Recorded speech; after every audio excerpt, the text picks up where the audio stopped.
What is up guys, Danny this side. So in this video, I'm going to show you how to insert a logo inside a form header in Microsoft Forms. So first head over to the website of Microsoft Forms and then log in with your account. And after that, if you have recent forms like this, you can just choose from these or you can create a new form by just clicking on new form. Let's say I want to edit this form.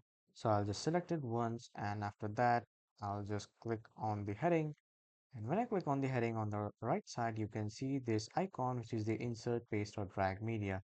Click on this. And if you have a custom image already downloaded on your PC, you need to go to upload and then you need to just search for the specific image that you were about to upload and then select it and then click on open so that image will be uploaded. But if you have the image in the OneDrive, you can click on OneDrive and then take it from the OneDrive. But if you want to search the image and then you want to put it, you can do that too. Let's say I want to search an image of car. I'll just click on search and after that this will load all the logos of the cars as you can see.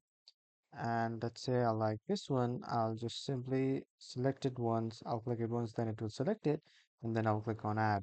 And as you can see, the picture has been added and then I can just customize the title and then I can also customize the description and I can also insert a new question. So this is how you can just add a logo to your header in Microsoft Forms. That was all for this video, everyone. Thank you for watching.